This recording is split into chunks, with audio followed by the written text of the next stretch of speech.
Entonces, ¿qué es una magnitud física? ¿Okay? ¿Qué se entiende como magnitud física dentro del contexto que a nosotros nos interesa? ¿Sí? La magnitud física son todas las propiedades o atributos que son medibles en un espacio determinado, ¿ok? Entonces son todas las propiedades o atributos medibles. ¿Listo? Eso es una magnitud física. Todas las propiedades que ustedes pueden medir. Por ejemplo, cuando ustedes van a la plaza o van a comprar algo, ustedes pueden coger una bolsa de papas y la pueden ir a pesar, ¿sí? Es decir, ustedes pueden medir el peso de esa bolsa de papas. Por lo tanto, un ejemplo de una propiedad de una magnitud física es el peso, ¿sí? El peso es una magnitud física porque ustedes la pueden medir. ¿Listo? Otro ejemplo que tienen, ustedes pueden contabilizar con un cronómetro cuánto tiempo ha pasado desde que inició la clase o con un reloj. Entonces es algo que ustedes también pueden medir fácilmente, ¿sí? Entonces el tiempo también es un ejemplo de una magnitud física. Tenemos el tiempo, tenemos el peso, ¿sí? La masa, la longitud, por ejemplo. Son cosas que ustedes con un instrumento pueden medir con facilidad. ¿Listo?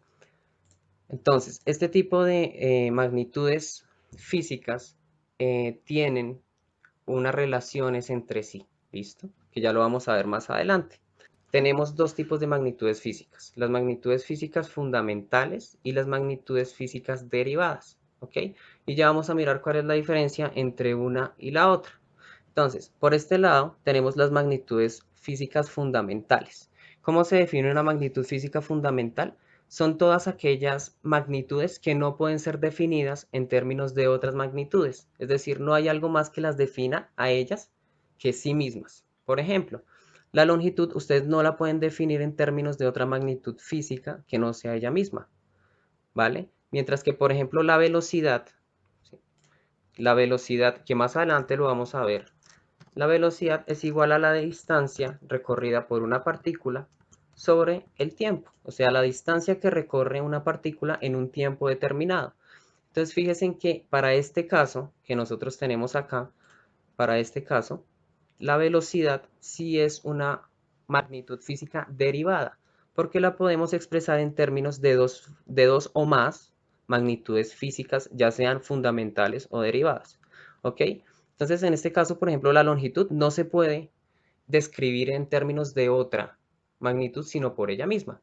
Eso es lo que diferencia las magnitudes fundamentales de las derivadas. Entonces, principalmente de las magnitudes fundamentales tenemos la longitud, la masa, el tiempo, la temperatura, la intensidad de corriente, la intensidad luminosa y la cantidad de sustancia. A partir de estas 7 magnitudes fundamentales, nosotros podemos obtener todas las magnitudes que ustedes se imaginen, ¿sí? Con la combinación de longitud y masa se puede obtener otra magnitud, que es una magnitud derivada, o la combinación entre longitud, masa y tiempo se puede obtener otra magnitud derivada. Ustedes pueden obtener magnitudes derivadas de la combinación de otras magnitudes fundamentales o la combinación de otras magnitudes derivadas. Es decir, que no es que ustedes solo puedan combinar magnitudes fundamentales para obtener derivadas, no.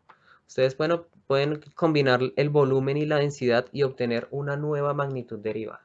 Lo importante de esto, chicos, es que ustedes entiendan cuál es la diferencia entre una magnitud física fundamental y cuál es la diferencia entre una magnitud derivada. Hagan de cuenta que estos son los colores, ¿sí?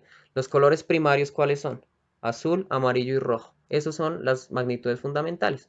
El azul ustedes no lo pueden obtener con la combinación de otros colores. ¿Listo? Mientras que las magnitudes derivadas son el resto de colores, colores secundarios, terciarios, que ustedes pueden obtener de la combinación de otras magnitudes.